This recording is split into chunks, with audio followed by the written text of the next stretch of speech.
Hello, Petal. How you doing? How's things? Last week was a week and a half. I can tell you that for nothing. But yeah. So little JJ left and went onto the Rainbow Bridge because he was Bobby's little mate basically. His brother, his littler brother, because he was tiny. I think he was the runt of the litter. But yeah, he succumbed to the hypothyroidism last week, and yeah, so talk about life punching the gut a bit. However, it is to be expected with an older herd. I know it is, but it never gets any easier. On the other hand, as you know, Yuffie also passed a couple of weeks back, and Ellie was having a really rough time of being on her own. I mean, I think I mentioned previously about, going and having a look to see if there was any rescue animals out there. And there wasn't actually that many. I have kind of, however, been working with the RSPCA, and there is somebody on the horizon. Maybe. And I get to go and meet him on Saturday with Ellie. And I'm sure Ellie will absolutely love him. He's a very energetic bundle of fun. He's 18 months old. He's had a bit of a rough time up until now, so it'll take a bit of extra work. But yeah, I'm looking forward to meeting him, and hopefully in the next few weeks or months, I'll definitely get a chance to bring him home and bring him into the family. I know I'm using the term family, but you know how it is. But how are you guys? How are things going with you? Do you know something? I've got to say, Time Lord, that damp patch, seriously, that's been dragging on since before Christmas, hasn't it? Seriously, I hope they get it sorted out for you. That's a bit antisocial. Thank you to the beloved Rose for the vegetable box. My goodness, there were some really good veggies. I had some really good dinners out of that, and some good fruit salads as well. It's absolutely delightful. Trying to think what else is going on. I don't know. It's just chaos. I was chatting with Rose this morning, however. So basically, yes, please, as ever, put your comments in the comment section, send me an email, that sort of thing. I was chatting with Rose this morning with regards to the next book we're going to do, and I have two incredible books to choose from, and I want to do them both side by side. It might be a bit of a push, but I'm thinking if we do it sort of like 10 pages of each at a time, it could work, and then you've got something different to choose between, maybe. So what I'm going to do today, I'm going to read you 10 pages of Savers Corax Deals with the Dead, Corax Book 1 by KJ Parker, which, as you know, is a pseudonym for our favourite Mr. Thomas of Holt, and see how you like that one. And also, the wonderful Warren and Mary Lou, they have sent me the most fantastic books as well. I'd also like to read the first 10 pages of those too, because both books are brilliant. Both books are absolutely hilarious, and they're just outstanding. The Robert Aspirin one, The Little Myth Marker, is another one that I would like to read, because Warren and Mary were kind enough to send me these 4 books, and I love them. They are so much fun. So how about this then? Just for this special one, just something a bit different, I'll do 10 pages of each, and then I'll put it to you guys to give me all the feedback as to, do you want me to do them both in conjunction with each other, sort of like side by side? Would you prefer one before the other? Really let me know what your thoughts are, and I'll happily work with you on that one, no problem. I think 10 pages each is realistic for me at the moment, just because life's being a bit of a bumhole. But I'm sure it's going to get better. Right, and of course I got to work out the characters and make sure I got the characters right as well. So yeah, let me know what you think, and we'll take it from there, and we'll work together and make this, hopefully, our channel is about all of us. So, Savers Corax Deals with the Dead, Corax Book 1 by KJ Parker. 10 pages, remember. Lying is like farming, or draining marshland, or terracing a hillside, or planting a grove of peach trees. It is an attempt to control your environment and make it better. A convincing lie improves on bleak, bare fact in the same way human beings improve a wilderness so they can bear to live there. In comparison, truth is a desert. You need to plant it with your imagination and water it with narrative skill until it blossoms and bears nourishing fruit. In the sand and gravel of narratives, no, I freaking love the word gravel, especially gravel. Yeah, I think it's called Open All Hours. Google it. In the sand and gravel of what actually happened, I grow truths of my own, not just different truths, better ones. Practically every time I open my mouth, I improve the world, making it not how it is, but how it should be. In order to grow strong, healthy plants, you also need plenty of manure. But that's not a problem.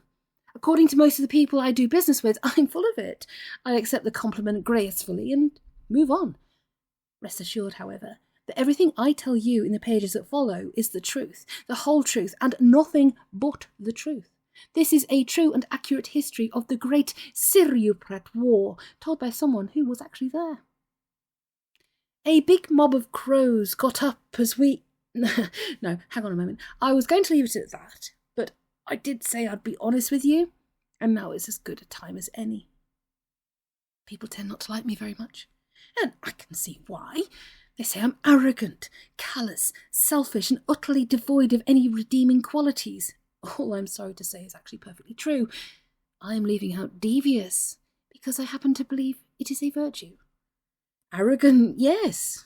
I was born to it, like brown eyes or a weak chin, and the fact that I'm still alive after everything I've done, with luck not usually in my favour, suggests to me that I've got something to be arrogant about, even if it's only my deviousness. See the previous words. I'm callous because I'm selfish, not because I want to be, and I'm selfish because I like staying alive, although God only knows why. People say the world would be a better place without me, and I think on balance they're probably right, but it stuck with me for a little while, as are you if you want to hear the truly thrilling story, and you do, I promise you. But unfortunately, I come with it, like your spouse's relatives. When I started writing this, I edited myself, naturally. I neglected to record some of my more objectionable remarks and barbarous accusations because I wanted you to like me. If you don't like me, you won't want to read my story, and I'll be wasting my time and a lot of 40 gulden a roll reed fibre paper telling it. And the truth about the war, which actually does matter, will never be known. It even crossed my mind to stick in a few, not quite strictly true incidents designed to show me in a much better light, because nobody would ever know, and then I'd be a lovable rogue instead of a total shit. Then I thought, stuff it. The truth and nothing but the horrible, inconvenient truth. All those facts have got to go somewhere. You might as well have them, if they're of any use to you. I certainly won't want to use them anymore. We shall begin. A big mob of crows got up as we walked down the hill onto the open ground where the main action had been. Crows hate me, and I don't blame them. They rose like smoke from a fire with no flames, screaming abuse at us as they were swirled around in circles before reluctantly pulling out and going wherever it is that crows go. I got the impression that they had a good mind to lodge an official complaint or sue me for restraint of trade. All my years in the business, and they still make me shudder, probably because they remind me of me. You don't usually find crows in the desert. In fact, I think that particular colony is the only one. They used to live off the trash and dunghills of a large town, which was razed to the ground in some war or other 30 years ago. But the crows stayed. There are enough wars in those parts to afford them a moderate living without the need to prod and worry about in shit heaps, and for water they go to the smashed-up aqueduct, which still trickles away into the sand, now entirely for their benefit. I guess the crows figure the austerity of their lifestyle is worth it for the peace and quiet, which had just come along and spoiled for them. I hadn't watched the battle, but I could figure out what had happened from the spacing and density of the bodies. Over there, a shield wall that held off the lancers but couldn't handle massed archers at close range had broken and charged, and the hussars hidden in that patch of dead ground over there had darted in to take them in flank and rear. That was the end of them, but no big deal. They were just a diversion to bring the other lot's cavalry assets over to the left side of the action, nicely out of the way, so that the dragons could burst out of those trees over there and roll up the heavy infantry like a carpet. After that, it was simply a matter of the losers salvaging as much as they could from the mess. Not much by the look of it. The hell with it. All the more for me. I glanced up at the sky, which was pure blue from one side to other. I have strong views on hot sunny weather. I'm against it. Nobody wants to work in driving rain, naturally, but I'd rather be drenched in rainwater than sweat any day of the week. No, it's not so. I'm sorry. It's true. It's facts. Yes. Oh, I hope you're liking it so far, because I'm actually really enjoying it. Heavy manual labour in searing heat isn't my idea of the good life, not to mention the flies, the seepage, there is no seepage, and the smell, and hauling dead bodies around when they've been cooking up in the heat. It really isn't good for you. This was going to be a 4-day job, quite possibly 5, unless we could face working double shifts by torchlight. We're used to that sort of thing, but even so, it was one of those times when I'd wish I'd stayed at home or got into some other line of work. Gombrias had been going around picking up arrows. Now I'm going to have trouble with the names, but I'll do my best. He had a sad look on his face. They were wearing type 6s, he said, showing me a half-dozen bodkin heads, their needle points blunted or bent U-shaped by impact on steel. Poor arrows. I feel sorry for them, in a way. I find it hard to feel sorry for flesh and blood. Not their fault they'd been wasted by an idiot in a futile attempt to pierce armour.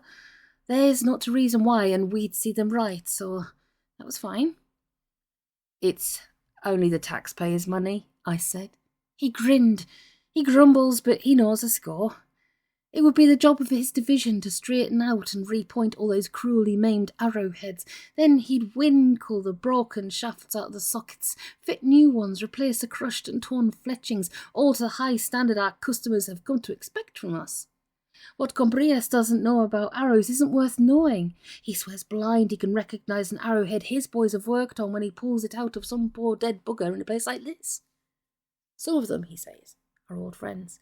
He's seen them and straightened them out so many times. The Type 6s that had annoyed Gombrias so much were mostly in a small dip, where the hussars had rounded them up and dispatched them. Personally, I like the Type 6 infantry cuirass. It's built from small rectangular plates laced together, so all you have to do is cut the laces, fish out the damaged plates, replace them, and sew the thing back up again. And there you are, good as new. Buyers go mad for the stuff, though it's a shame the various governments can't get together and agree on a standard size for the bloody plates. We have to carry a dozen different sizes, variations in lace or placement, and occasionally you get really weird custom jobs where you have to fabricate the new plates from scratch. Armour is Polycrates' department, and his boys were straight onto it as usual. They've had a lot of practice, and it's a treat to watch them when they get into the swing of it. One man rolls the body over onto its back, knees down, gets his arms under the armpits, stands it up, lifting the body so his mate can dive in underneath, undo the buckles and shuck the armour off in one nice easy movement, rather like opening a shellfish, except that the bit we want is actually the shell and not the meat. Then on to the next one, heaving the body for Olybrius's clothes pickers and Rutilian's blue boys. No, I'm going to have a hell of a time remembering these. I'm going to have to write them down, my goodness. Rings, earrings, gold teeth and bracelets we leave for Carrasio and his crew, the old-timers who've been with the outfit for years, but who can't manage the heavy lifting like they used to.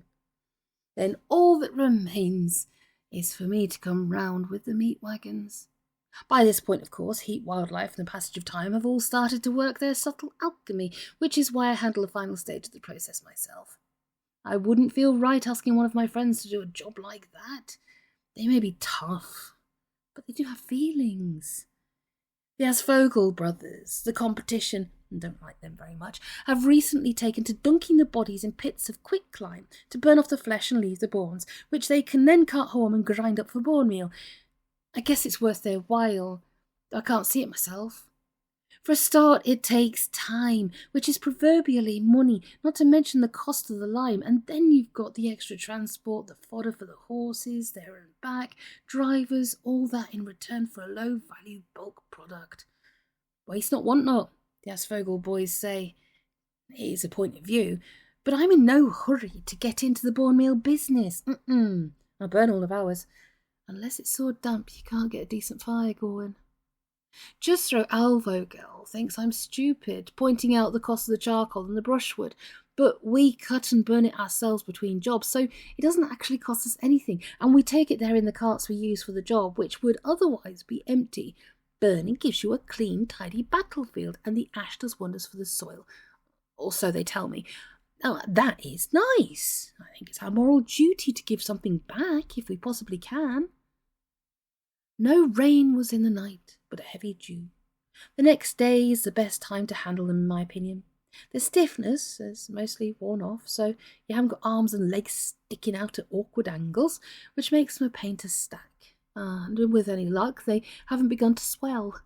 Now, this point in the operation usually turns into a battle of bad tempers between me and Alibrius. I want to get the meat shifted and burned before it starts to get loathsome. Alibrius wants to do a thorough job with minimum damage to the stock in trade, which means carefully peeling off the clothes rather than yanking them about and cutting off buttons. Ideally, therefore, he doesn't want to start until the stiffness goes. There is no fnar. He's quite right, of course. It's much easier to get a shirt off a dead man than when he isn't stiff as a board, and sewing buttons back on costs a lot of money, which comes out of his share of the take.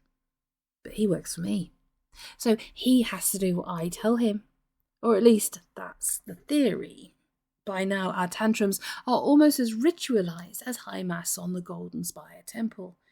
We know we're getting fairly close to the end of the arguing process when he points out, in the long run, rushing a job and ruining the clothes cost me money, not him. And I come back at him with something like, it's my money and I'd rather lose out on a few trackie than catch something nasty and die. When we reach this point, we know that there's nothing more to be shouted, we've run out of everything, and one of us backs down. It'd probably be easier and quicker if we flipped a coin instead, but I guess the yelling is much more satisfying, emotionally and spiritually. Anyway, that's how we do it, and it seems to work all right. Now, on that particular occasion, I won the battle of the basilisk glares, so we got to move on and had the pyres burning nicely barely 72 hours after the last arrow was loosed. In the greater scheme of things, General Fodahad and the Alien League had taken a real shellacking, losing 5,381 men and 3,107 horses to Prince... I can't pronounce it. To Prince Eresicthon's 1,207 men and 338 horses. It was a setback, but it didn't really make a difference. Fodahad's relief column was only 30 miles from Eresicthon's main supply depot. Less than a day's brisk ride for the alien heavy dragoons, and without supplies for his men, Eresicthon... We've got to try this again. Narrator's note, we've got to try this again. Eresicthon, rawr, would be forced to risk everything on one big pitched battle somewhere between the river and the sea. He'd still be outnumbered 3-1. His allies had had enough and wanted to go home, but he'd made Fodahad look a complete idiot, which meant the great man had a really big score to settle. So all the young prince had actually achieved with this technically brilliant victory was to get a superior opponent really, really angry. Another reason for us not to hang about. I'd paid a lot of money for the rights to this campaign, and the last thing I wanted was to turn up late for the grand finale and find the battlefield already been picked over by the local freelancers. "Oi, money," Gombraya said to me as we stood back from the newly lit pyre. "He's on the prince. He's smart." "You're an incredible romantic, is what you are," I told him through the scarf over my face. "You always root for the little guy." He glared at me. "Fine," he said. "I've got 12 premises says that Eresicthon will squeeze past the allies and make it back to the city before Fodahad can close the box. Deal?" The oil-soaked brushwood caught with a roar, and the wave of heat hit me like a smack on the face. "In your dreams," I said. "I don't bet on outcomes, you know that. Besides," I added a little bit more spitefully, "surely you want Fodahad to win so you can make up the set." Gombrias collects bits of famous military and political leaders, such as bones and scalps, fingers and toes, and scraps of innards carefully preserved in vinegar or honey, and, well, why not? After all, their previous owners don't need them anymore, and it presumably gives him some sort of quiet satisfaction. He has quite possibly the best collection in the southwest, although Sapora Svogel might dispute that, and one of his prize exhibits is the skull of Eresicthon's father, which he acquired 6 years earlier when we cleaned up after the last war in those parts. He's also got Eresicthon's grandfather's ears and his uncle's dick. He swapped 2 royal livers and a minor imperial shoulder blade for it with Ormaz as Vogel, and various other family bits and bobs. So now it's no ha, bits and bobs. It's not just me. Ha. So it'd be only natural for him to want a piece of the prince too, given that can't get on, I might have to call him Eric, given that her sixth son had no children and all his male relatives had contributed freely to Gombrias's collection, it'd mean that getting the prince would complete the series. I think that's a technical term in collectors' circles. And a complete series is worth far more than just a dozen or so isolated pieces. Not that Gombrias would ever think of selling. He loves his collection like family. Anyway, he decided to take offence at my tasteless remark and stomped off in a bit of a huff. I gave the pies the last once-over to make sure they weren't going to collapse or fall sideways, and then turned my back on the glorious battle of wherever the hell it was and trudged back to the column. One more thing to do, and then I could give the order to move out. Fingers crossed. Dr. Pepinian was sewing someone up in the big tent. He hates being interrupted when he's got a needle in his hand. "We're about ready to go," I told him. "Piss off," he said without looking up. Wounded soldiers abandoned on the battlefield are another bone of contention between me and the Asvogel boys. They don't bother with them. Knock them on the head or just leave them, they say. It's a combatant's responsibility to remove all viable assets from the field, and anything left behind is contractually deemed to be abandoned, bona vacentia in legalese. Therefore, legitimate salvage, therefore the property of the contractor, to deal with as he sees fit. And yes, he does say that in the standard form of the agreement, which is what we all use in the trade, so strictly speaking, he's perfectly right. I, however, take a different view. I figure there's good money to be made out of collecting the wounded, patching them up, and then selling them back to their respective regimes. And so far I haven't been proved wrong, mostly thanks to Dr. Pepinian, who has the most amazing knack of saving the merchandise, no matter how badly it's been chewed up. He was an Ekman army surgeon for 30 years before he got himself in a spot of bother and had to disappear, and he's got that Ekman fanaticism when it comes to saving and preserving life, bless him. Oh. Personally, I like the old savage, but he gets right up the noses of everyone else. "What the hell are you doing to that man?" I asked. "What does it look like?" He had a bunch of what looked like weeds in his left hand, and he was stuffing them into a hole in the wounded man's belly with his right forefinger. I should have known better than to ask. "We're moving out now," I said. "No, we're not. There are some people you just don't expect to win against." "Fine," I said. "How much longer are you going to be?" "Depends on how long you are going to stand there, annoying me." He teased a wisp of green weed out between finger and thumb and poked it into the hole. Rumour had it that his father was actually a butcher, noted for his exceptionally fine sausages. "You could kill someone doing that," I said. "Go away." Gut wounds are certain death. Everybody knows that, apart from Dr. Pepinian. If he ever finds out, a lot of wounded soldiers are going to be in very deep trouble, so I make sure nobody tells him. "Get a move on," I said as I walked away. "You're holding everybody up." I was too far away to hear his reply, which was probably just as well. His orderlies were laying out the men Pepinian had finished with in neat little rows, like fish drying in the sun. The ones who'd made it on one side, the less fortunate on the other side, as though there was a real possibility of getting them mixed up, unless everything was done properly. About a dozen long-suffering assistants were going around seeing to the routine bandaging, bone setting and arrow extractions. Nobody seemed to be in any particular hurry, and that really annoyed me. Time is money, and by taking their time, they were wasting and taking my money, and I don't like people imposing on my good nature. Still, I knew better than to yell at them, since it was Pepinian's fault, not theirs. I resolved to leave them to it and give the pies a final once-over. A good reputation is everything in this game, and nothing stays unprofessional, like a stack of half-burned bodies. Just as I was about to leave the big tent, however, a voice called out a name, one that I hadn't heard in years. I spun round, maybe just a tad too fast. He was in a hell of a mess, but I recognised him immediately. I gave him a cold stare, pretty good going since my heart was pounding hard enough to break my ribs. He said the name again, then, "It's me." I knew that, of course. "My name is Savus Corax," I told him. "Do I know you?" Oh, I wasn't lying. I'd just left a word out. Nowadays, my name is Savus Corax. I'm sorry, he said. I thought you were somebody else. That's all right, I said. Get some rest, I added, because that's what doctors always say, and then I got out of the tent in a bloody big hurry. I do not like being rattled. When something unexpected like that happens, I feel like I can't hear what my brain is telling me, so I have no idea of what to say or do. In point of fact, some of my best decisions have been made on the hoof, with no opportunity for careful thought or due consideration of all relevant factors. But I don't like it. It bothers me. And I've spent a lot of time, money, effort and blood getting to a point where I don't have to put up with being bothered. I think maybe that's why I chose a line of work so closely concerned with dead people. When a man's dead, you can be pretty sure he'll still be dead tomorrow, and very likely the day after that. You know where you stand with dead people, whereas the living seem to delight in screwing me around.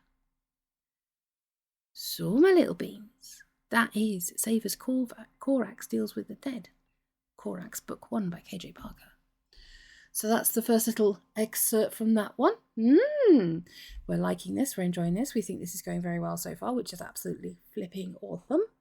We'd definitely like it to be flipping awesome because that makes life a lot better for everybody. Right, now the next one we've got to do, and I'm looking forward. You see, this is a thing, right? I'm a Virgo Libra cusp, right?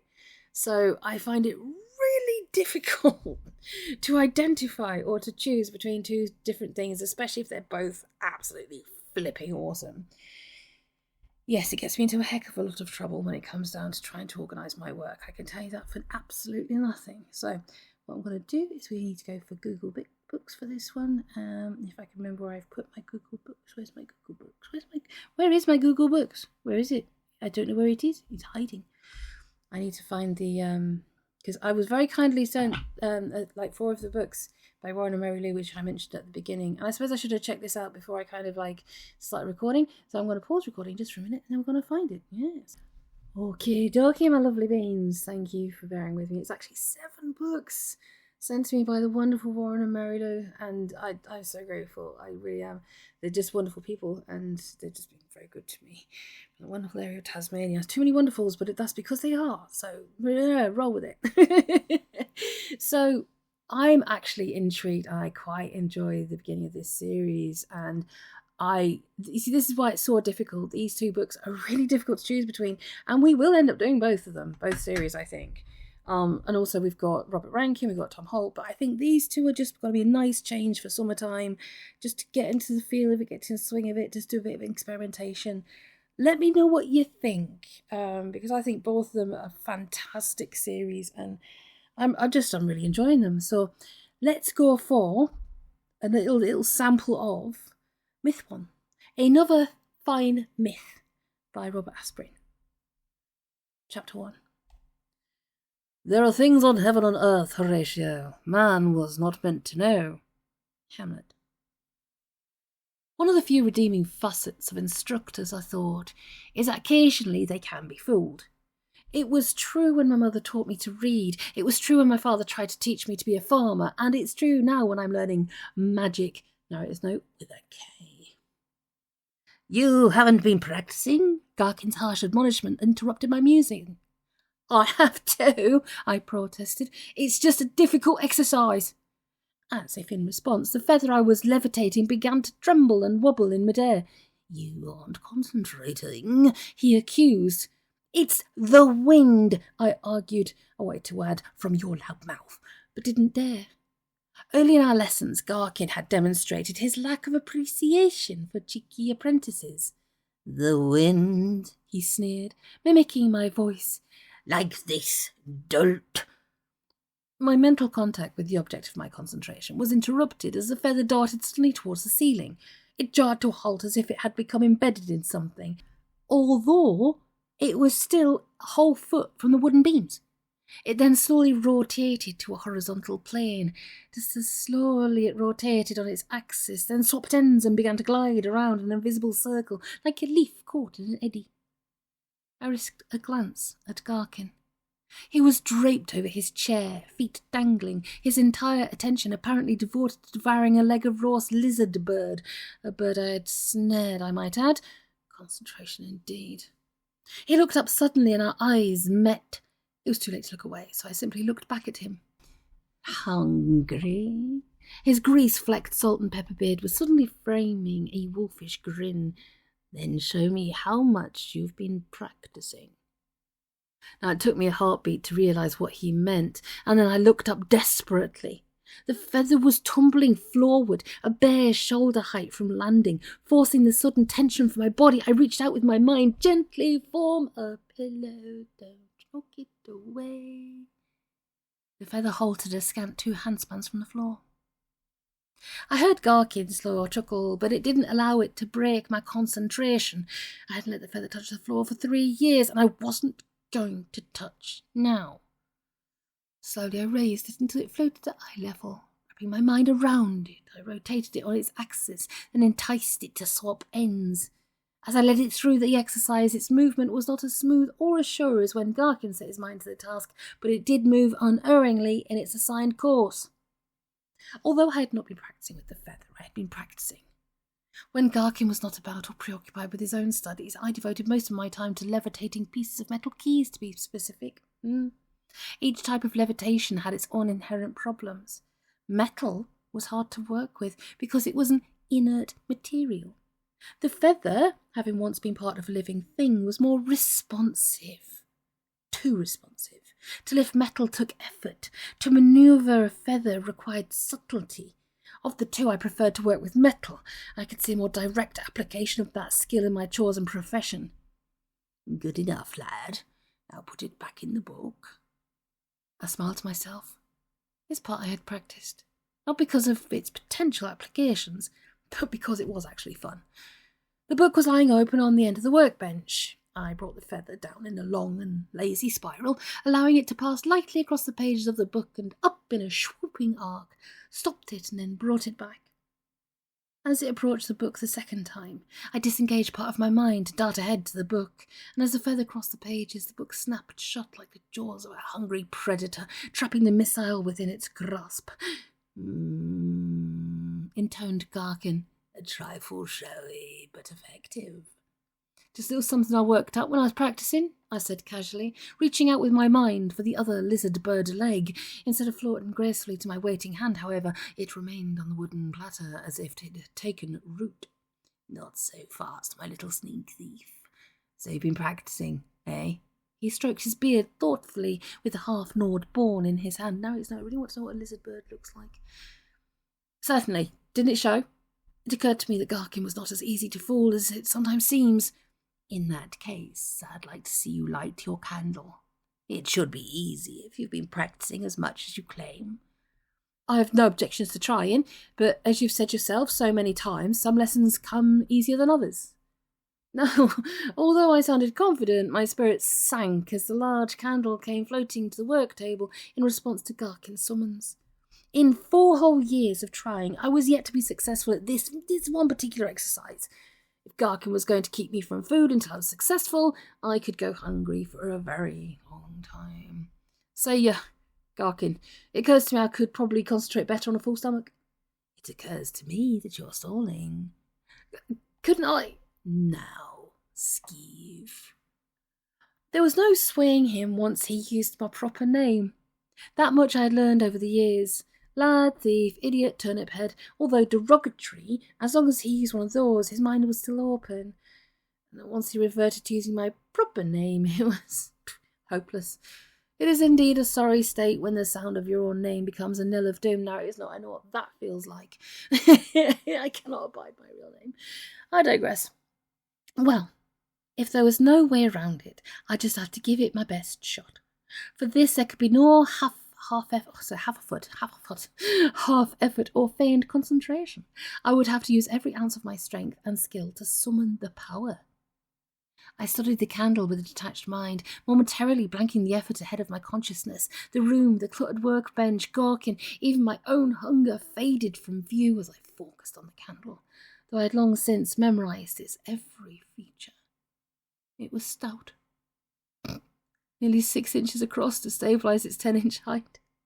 I'd carved numerous mystic symbols into its surface. It's a candle, copied painstakingly from Garkin's books at his direction, although many of them were partially obliterated by hardened rivulets of wax. The candle had burned many long hours to light my studies, but it had always been lit from a taper from the cooking fire and not from my efforts. Negative thought. Stop it. I will light the candle this time. I will light it because there is no reason I should not. Consciously deepening my breathing, I began to gather the power. My world narrowed further until all I was aware of was the curled blackened wick of the candle. I am Skeeve. My father has a farmer's bond with the earth. My mother was an educated woman. My teacher is a master magician. I am Skeeve. I will light this candle. I could feel myself beginning to grow warm as the energies began to build within me, and I focused the heat on the wick. Like my father, I tapped the strength of the earth. The knowledge my mother gave me is like a lens, enabling me to focus on what I have gained. The wisdom of my teacher directs my efforts to those points of the universe most likely to yield to my will. I am Skeeve. The candle remained unlit. There was sweat on my forehead now, and I was beginning to tremble with the effort. No, that was wrong. I should not tense. Just relax. Don't try and force it. Tenseness hinders the flow. Let the energies pass freely. Serve as a passive conductor. I force myself to relax consciously, letting the muscles in my face and shoulders go slack as I redoubled my efforts. The flow was noticeably more intense now. I could almost see the energy streaming from me to my target. I stretched out a finger which focused the energies even more. The candle remained unlit. I couldn't do it. Negative thought, stop it. I am Skeeve. I will light the candle. My father, no negative thought. Do not rely on others for your strength. I will light the candle because I am Skeeve. I was rewarded by a sudden surge of energy at the thought. I pursued it, growing heady with power. I am Skeeve. I am stronger than any of them. I escaped my father's attempts to chain me to a plough as he had my brother. My mother died from her idealism, but I used her teachings to survive. My teacher is a gullible fool who took a thief for an apprentice. I have beaten them all, and I am Skeeve, and I will light the candle. I was floating now. I realised how my abilities dwarfed those around me. Whether the candle lit or not was inconsequential. I am Skeeve. I am powerful. Almost contemptuously, I reached out with my mind and touched the wick. A small bright ember appeared as if in answer to my will. Startled, I sat up and blinked at the candle. As I did, the ember disappeared, leaving a small white bloom of smoke to mark its departure. I realised too late I had broken concentration. Excellent, lad. Garkin was suddenly beside me, pounding my shoulder enthusiastically. How long he had been there, I neither knew or cared. You went out, I said plaintively. Never you mind that. You lit it. You have the confidence now. Next time it will be easy. By the stars, we'll make a magician of you yet. Here, you must be hungry. I barely got my hand up in time to intercept the remaining lizard bird leg before it smacked into my face. It was cold. I don't mind admitting I was beginning to despair, lad. What made that lesson so hard? As it occurred to you, you could use that spell to give you extra light when you're picking a lock, or even start a fire to serve as a diversion. I thought about it, but extra light could draw unwanted attention.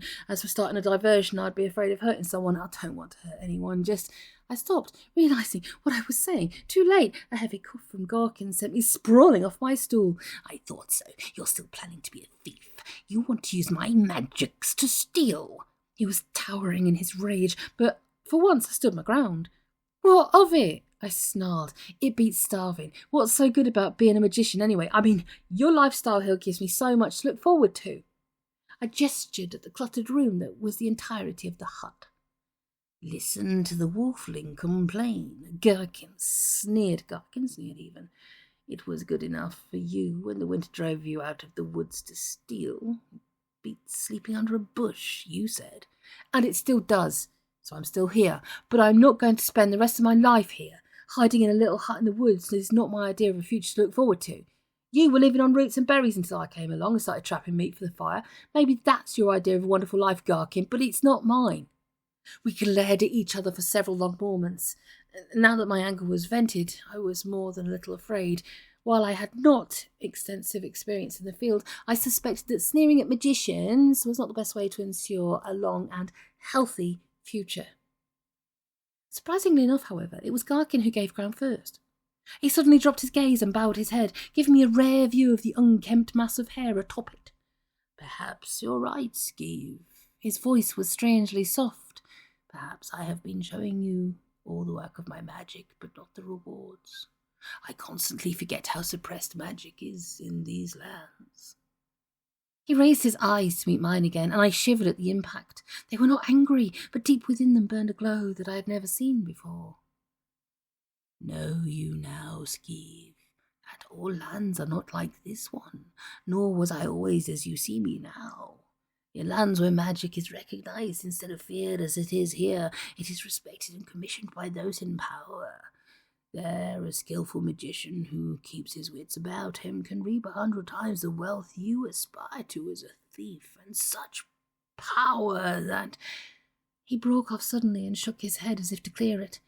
When he opened his eyes again, the glow I had seen burning earlier had died to an ember. But you aren't to be impressed by words, are you, lad? Come, I'll show you a little demonstration of some of the power you may one day wield if you practice your lessons, that is. The joviality in his voice was forced.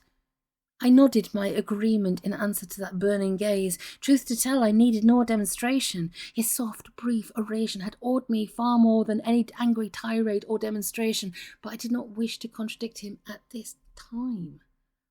I don't believe he actually noticed my response. He was already striding into the large pentagram permanently inscribed on the floor of the hut. As he walked, he gestured absent-mindedly, and the charred copper brazier scuttled forth from its place in the corner to meet him at the centre of the pentagram. I had time to reflect that perhaps it was that brazier that had first drawn me to Gorkin. I remembered the first time I peered through the window of his hut, seeking to identify and place objects of value for a later theft. I'd seen Garkin, as I have seen him so often since, pacing restlessly up and down the room, his nose buried in a book. It was a surprising enough sight as it was, for reading was not a common pastime in this area, but what captured my attention was that brazier. It hobbled about the room, following Garkin like an impatient puppy that was a little too polite to jump up on his master to get his attention. Then, Garkin had looked up from his book, stared thoughtfully at his workbench. Then, with a nod of appreciation, of decision, he gestured. A small pot of unidentified content rose from the clutter and floated to his waiting hand. He caught it, referred to his book again, then poured out a dollop without looking up. Quick as a cat, the brazier scrambled under his hand and caught the dollop before it reached the floor. That had been my introduction to the world of magic, with a K. Something wrenched my attention back to the present. What was it? I checked Garkin's progress. No, he was still at work, half hidden by a floating cloud of vials and jars, mumbling as he occasionally plucked one from the air and added a bit of its contents to the brazier. Now, whatever he was working on, it promised to be spectacular. Then I heard it again. A muffled step outside of the hut. So, footsteps are abound. So these are the two books I think you might enjoy, and I'm very grateful for the suggestions. And you know, I always enjoy the suggestions, and like either of them, I mean, which one takes your fancy? Do you want both of them? We can do them in parallel to each other, which was my intention to do with Kovacs over the last book, but of course the last couple of months has been, excuse me, a bit difficult to say the least. But yeah, your input is valuable, and as I said, this is as much your channel as it is mine, and I really value that input as to which books we have and that sort of thing. So I'll set up a poll, hopefully in the company chat after a couple of days, just give you guys a chance to have a listen. If you want to give me your feedback in the comments, by all means do so. Maybe I should try and do a poll in the comments. That might work. But yes, we shall see which you guys like the most of. And as ever, thank you for all of your patience while life has been a bit of a pleb to me. We all have stuff going on in our lives, and I do think about you guys, and I appreciate you. And this makes everything worthwhile. It really does. I say my little community, it's our little community. You're awesome people, and I send you lots of big love and big care. Now, if you're too hot, hydrate. If you're too cold, cuddle yourself up in a nice blankie, nice hot cup of tea, or whichever you fancy. But most of all, over and above everything, take care of yourself. And if I haven't replied to you within a week, send me another email. Go, oi! Oh, get your act together, miss. Big love. Take care, Petal. and I'll talk to you soon.